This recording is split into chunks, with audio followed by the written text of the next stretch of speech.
Bonjour, je vous salue au nom de Jésus. Nous allons prendre notre exhortation sur le thème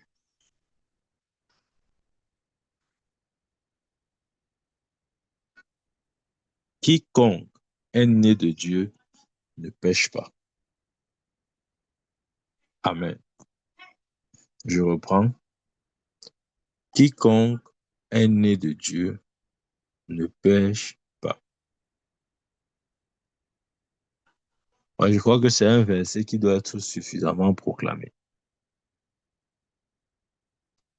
Parce que nous sommes plus ou moins familiers avec le verset de 1 Jean, chapitre 2. Attendez que je lise comme ça.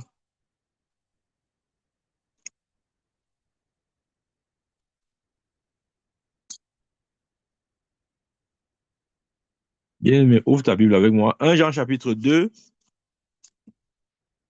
Je lis le verset à partir du verset 2.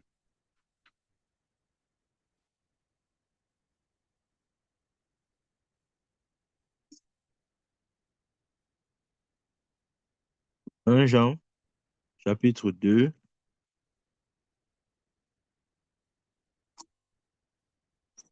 OK, je vais lire le verset 1. Avant d'arriver au 2, je vais lire le 1. C'est Jean ici qui écrit à l'Église. Et il dit ceci. Mes petits enfants, je vous écris ces choses afin que vous ne péchiez point. Ouais.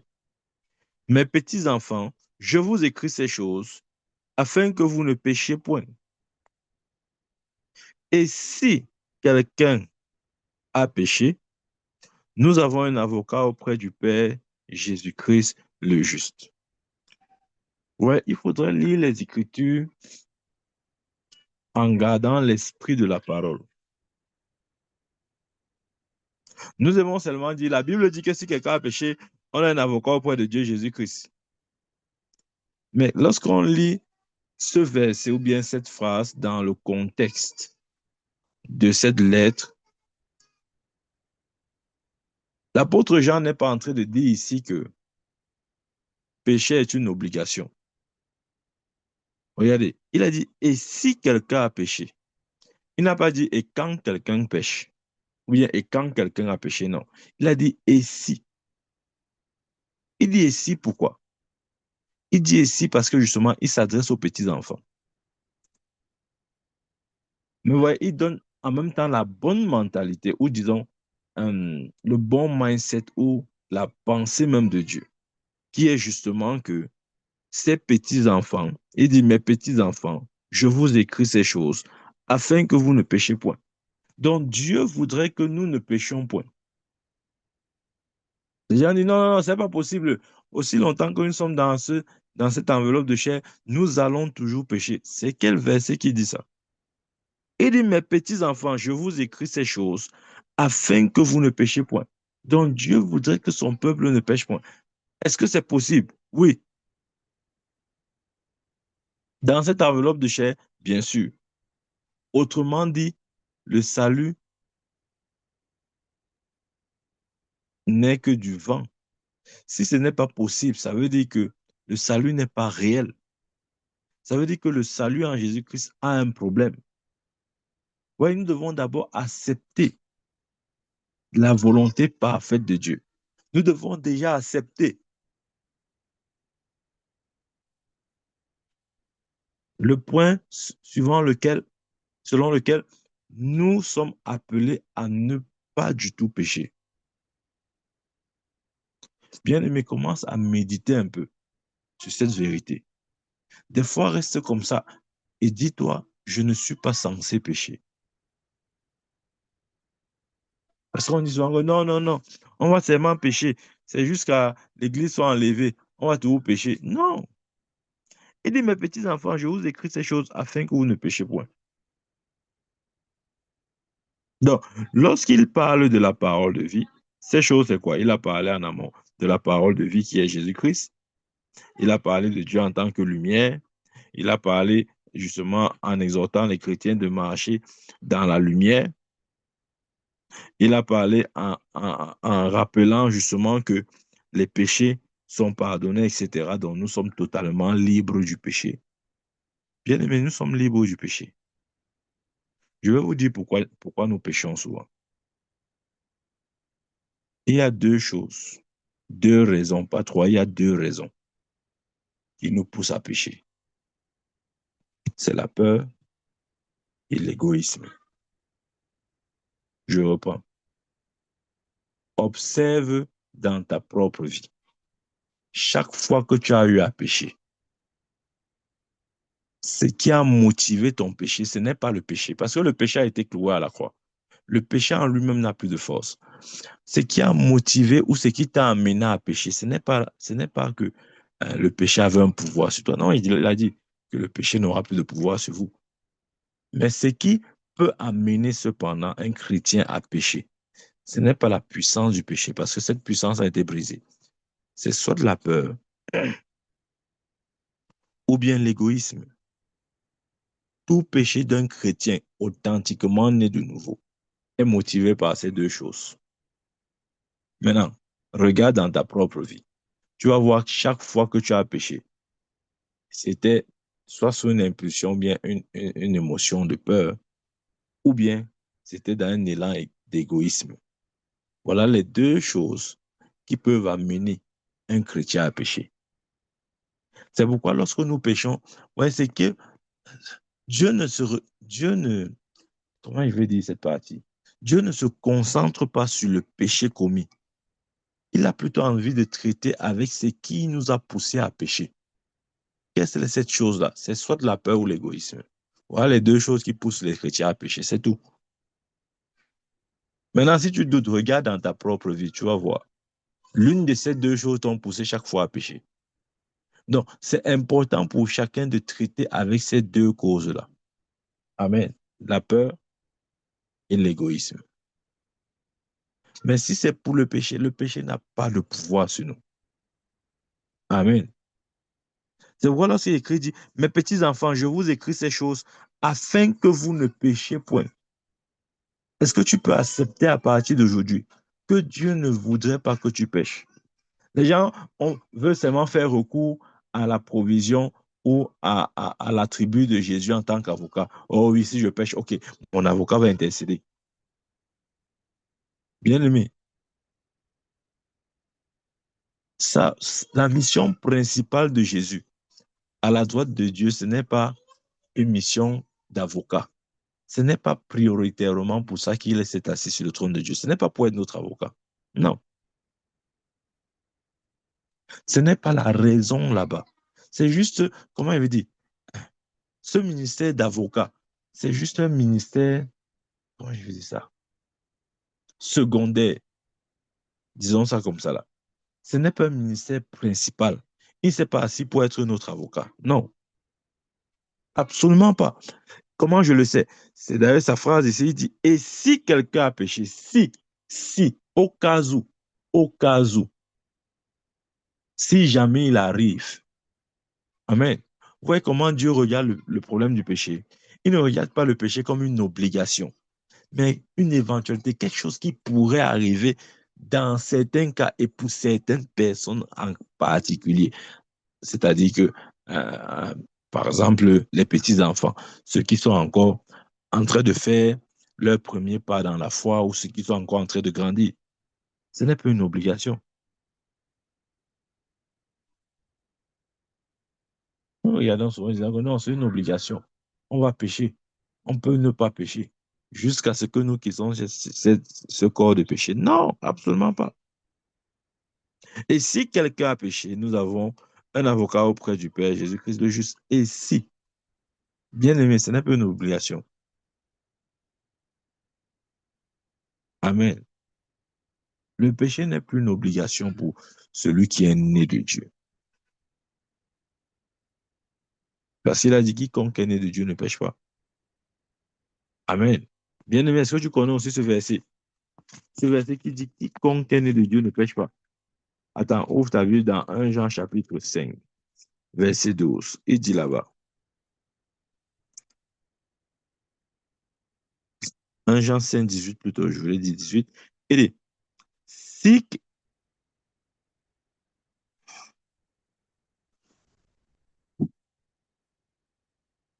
verset 18, oui, nous savons que quiconque est né de Dieu ne pêche point. Nous savons. Bien aimé, ouais. Le problème, c'est qu'est-ce que tu sais? Jean pouvait dire nous savons. Ouais, ça, c'était la révélation de Jean. Nous savons, nous savons. Tout le monde n'a pas ce genre de connaissance. C'est pourquoi Jean a dit nous savons. Nous avons ce genre de connaissance. Nous savons quelle est la connaissance, quelle connaissance tu as en toi. Ouais, le jour que Adam a mangé la pomme défendue, le même soir, Dieu est venu le rencontrer, comme d'habitude. Mais il s'est caché. Et Dieu a crié son nom. Adam, Adam, où es-tu? Il se cache. Il dit, je me suis caché parce que j'étais nu. À Dieu de lui dit, qui t'a dit que tu es nu? Bien-aimé, tu dois réviser, comment je vais dire ça? Le genre de connaissance qui t'habite. Amen. Dieu a posé la question à Adam, qui t'a dit que tu es nu? Hein? Il y a des vérités, des mensonges, je dirais même sur ça, des mensonges que nous transportons ici. Et l'un de ces mensonges, c'est de dire justement que nous allons toujours pécher, alors que la Bible dit que celui qui est né de Dieu ne pêche pas. Je ne sais pas pourquoi nous n'aimons pas ce verset et nous créons nos propres versets qui ne sont pas dans la Bible, où nous disons que nous allons toujours pécher. Après, on dit oui, ben, c'est d'ailleurs pour ça que Jésus est assis à la droite de Dieu. Je répète encore, il n'est pas allé s'asseoir là-bas pour être notre avocat, même s'il est vrai que des fois il intercède de cette façon-là. Mais ce n'est pas son rôle principal à la droite de Dieu, bien-aimé. En fait, ce que j'essaie de te dire ce matin, c'est que il y a la possibilité de vivre une vie sans péché. C'est ce que je veux que tu saisisses ce matin, bien. C'est possible. Ne dis pas que non, c'est vraiment possible. C'est possible. Amen. Tu peux vivre une vie telle qu'à la fin de tes journées, quand tu t'assois, tu fouilles dans ton souvenir pour regarder où tu as fauté. Tu ne vois aucune faute en toi. Je crois que c'est Pilate qui avait dit concernant le Seigneur que je ne vois aucune faute dans cet homme.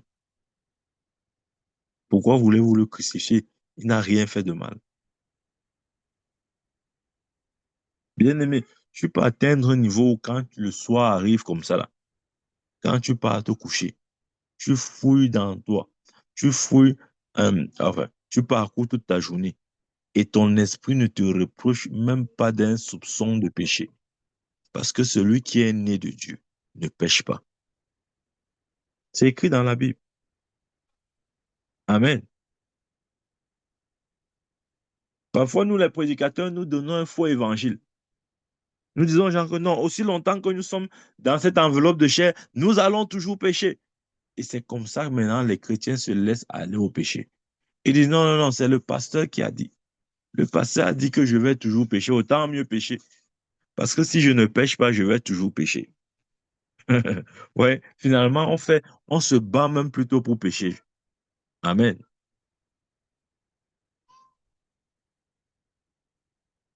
Reconnaissons que le salut que nous avons reçu en Jésus est un salut parfait, en tout point bien réglé. Ce n'est pas un salut approximatif ou bien un salut euh, qu'il faudrait encore ou incomplet. Non, non, non. Notre salut est bien complet. Et l'une des clauses de bénéfice de ce salut, c'est que nous pouvons vivre sans péché. Ouais, c'est pour rien que Jésus pouvait dire, soyez parfaits comme votre Père céleste est parfait. Maintenant, les gens disent que non, non, non, on ne peut pas être parfait. Ça veut donc dire quoi ce verset? Soyez parfaits comme votre Père céleste est parfait. Là, il n'est pas en train de nous donner une promesse future ou une prophétie ici, non. Il dit, soyez parfaits. Soyez, soyez, soyez, soyez. soyez parfaits comme votre Père céleste est parfait. Bien-aimé, est-ce que tu peux te dire en toi-même, parle à toi-même, dis-toi que je sois parfait comme mon Père céleste. C'est à ça que Dieu nous a appelés. Ne diminuons pas le standard de Dieu, pour quelque raison que ce soit. Nous n'avons pas à diminuer le standard. C'est à nous de remonter notre niveau pour rejoindre celui du Seigneur.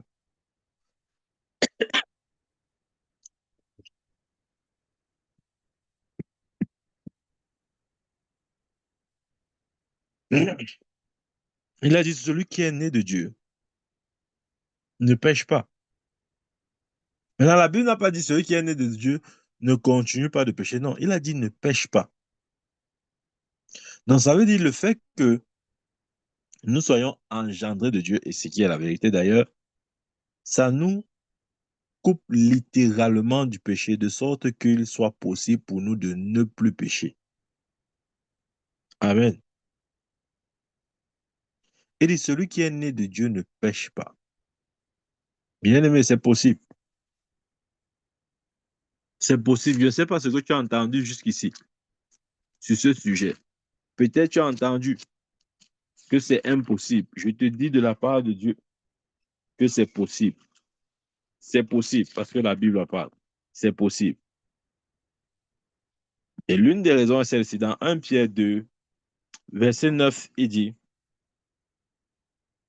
1 Pierre 2, 9, il dit, vous, au contraire, vous êtes une race élue, un sacerdoce royal, une nation sainte, un peuple acquis, afin que vous annonciez les vertus de celui qui vous a appelé des ténèbres à son admirable lumière. Bien aimé, il s'agit de toi et de moi ici. Je crois pour ma part que c'est l'un des versets qui décrit parfaitement ce qu'est le chrétien ou qui est le chrétien. Amen. Il dit, vous au contraire, vous êtes une race élue. Bien aimé, être une race élue, ça veut dire que parmi les races qui existent, Dieu a choisi, Dieu nous a choisis. Exactement comme en Israël. Il y avait plusieurs peuples qui habitaient la terre. Mais dans la multitude des peuples, Dieu s'est choisi un peuple appelé Israël. Amen. Il s'est identifié à ce peuple. De la même manière, parmi les hommes qu'il y a sur terre, parmi les 6 milliards ou 7 milliards, peu importe, d'hommes qu'il y a sur terre, toi qui m'écoutes ce soir ou ce matin, tu fais partie de la race élue, de ceux que Dieu a choisi selon le conseil de sa volonté pour être appelé son peuple. Et vous, au contraire, vous êtes une race élue, un sacerdoce royal. Nous sommes les rois prêtres. Amen. Une nation sainte. Regardez, Dieu ne nous appelle pas une nation. Il y a les nations sur la terre. S'il disait juste vous êtes une nation, on devait dire, ah oui, mais il y a plusieurs nations. Il dit, vous êtes une nation sainte. Une nation comment? Sainte. Amen. Ouais, maintenant, il y a dit que non, nous ne sommes pas saints. Nous ne sommes pas saints. C'est la folie. Vous êtes une nation sainte. Bien-aimé, regarde-toi aujourd'hui comme une nation sainte. Ouais, ce qui me plaît dans ce groupe de mots, ce n'est même pas trop le mot nation, c'est le mot sainte. Amen. Cet adjectif décrit le type de personne que nous sommes devenus en Christ Jésus. Nous sommes des hommes saints. Et qu'on disait un peuple acquis. Nous avons été acquis au prix du sang de l'agneau. Afin que nous annoncions les vertus de celui qui vous a appelé des ténèbres à son admirable lumière. Bien, mais quand tu regardes cette peinture, cette description, tu comprends pourquoi Dieu pouvait dire par Jean, quiconque est né de Dieu ne pêche pas. Vous pensez vraiment que quelqu'un qui est né de Dieu, ou disons, quelqu'un qui a la compréhension ou la conscience du péché. Est-ce qu'une telle personne peut s'identifier à cette définition du chrétien, ici dans 1 Pierre 2, verset 9? Non, il ne peut pas. Parce qu'il est toujours dans le poids de la culpabilité.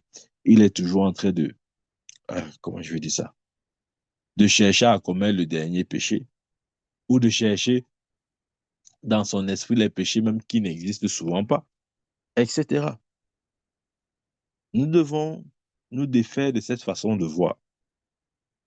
Vous, au contraire, vous êtes une race élue, un sacerdoce royal, une nation sainte, un peuple acquis, afin que vous annonciez les vertus de celui qui vous a appelé des ténèbres à son admirable lumière. Amen. Bien, nous avons reçu du Seigneur un salut parfait. Si parfait que Dieu nous appelle nation sainte. Je vous dis ceci. Si nous refusons d'accepter que nous pouvons être parfaits sur terre, nous n'avons donc aucune garantie que nous le serons après la terre. Ouais, c'est comme le salut. Si tu n'as pas l'assurance de ton salut ici sur terre, il n'y a aucune garantie que tu l'auras dans l'au-delà. Pour dire quoi? Pour dire que tu dois le prendre ici sur terre et être pleinement conscient de ton salut ici sur terre pour profiter au maximum avant d'entrer dans l'au-delà. Amen. Nous pouvons être parfaits. Nous devons être parfaits. Parce que la volonté de Dieu, c'est que nous soyons parfaits. Il dit, soyez parfaits comme votre Père céleste est parfait. Amen. Celui qui est né de Dieu ne pêche pas. Nous sommes un sacerdoce royal. Nous sommes un peuple spécial. Ouais, des fois, on dit nous sommes un peuple spécial. Il y a un dit que, ah non, nous ne sommes pas spécial. Je ne suis pas spécial, c'est Dieu qui est spécial. Ouais. C'est-à-dire, quand vous voyez un chrétien parler comme ça, il faut même le laisser. Ne vous fâchez même pas. Ouais, souvent, on croit que non, c'est l'humilité. C'est l'humilité de dire que non, nous sommes, nous sommes pas spécial. C'est Dieu qui est spécial. Qui a dit que nous ne sommes pas spécial? Le fils du président n'est pas spécial parmi les enfants du pays. Mais de quoi est-ce qu'on parle? Est-ce que vous pensez que le fils d'un président peut être traité de la même manière que les autres enfants? Il est spécial. Qu'il soit conscient ou pas, il est spécial du fait qu'il soit sorti des entrailles du président. Mais nous ne sommes pas sortis des entrailles d'un président. Nous sommes sortis des entrailles du Dieu très haut. La Bible dit que nous avons été engendrés par la parole de vérité. Donc nous sommes spéciaux. Bien-aimé, tu es spécial. Ne dis pas que non, je ne suis pas. Non, tu es. Tu es. J'ai dit que tu es spécial. Tu vois, le fait de ne pas être conscient d'une vérité n'annule pas la vérité. Mais le problème, c'est que ça ne te permet pas de jouir des réalités de cette vérité-là. Tu vois, quand il dit que tu es spécial, tu peux dire, ah non, je ne crois pas vraiment. Ça ne changera rien sur la vérité que tu es spécial. Mais sauf que tu ne pourras pas jouir des avantages justement d'être spécial.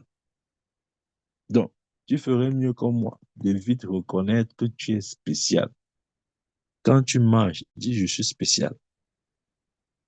Dieu m'a trié, Dieu m'a sélectionné parmi les nations de la terre, parmi les races. Il a fait de moi sa race. Parmi les peuples, il a fait de moi membre de son peuple. Il a fait de moi un sacerdoce royal. Il ne peut pas avoir tout fait ces choses pour que je vienne dire à la fin que je ne suis pas spécial. Ça n'a pas de sens. Je suis spécial, je serai toujours spécial. Ouais, notre problème, je vais vous dire, notre problème, c'est que nous avons la peine à dire oui ou à accepter ce que Dieu a dit. Et nous essayons justement, parce que nous bagarrons avec la vérité, nous essayons de nous créer des vérités, des pseudo-vérités. Amen. OK, j'ai envie de nous poser une question. Est-ce qu'un enfant de 10 ans est plus humain qu'un enfant de 1 mois? Est-ce qu'un enfant de 10 ans est pleinement humain et un enfant de 1 mois ne l'est du tout pas? Ou bien est-ce qu'il est plus humain qu'un enfant de 1 mois? Absolument pas, bien-aimé. Absolument pas. Ce que nous sommes n'est pas défini par notre état, mais ça a tout à voir avec de qui est-ce que nous sommes sortis. Voilà, la Bible dit quiconque est né de Dieu. Mais le problème, c'est tu es né de qui? Amen. Si tu es né de ton père et de ta mère, oui, nous connaissons la suite. Mais si tu es né de Dieu, tu dois être pleinement conscient que aussi vrai que tu es né de Dieu, aussi vrai Dieu t'a affranchi du péché de sorte que tu sois désormais une nation sainte.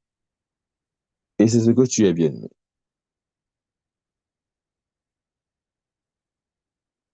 Nous ne pouvons pas grandir dans notre état.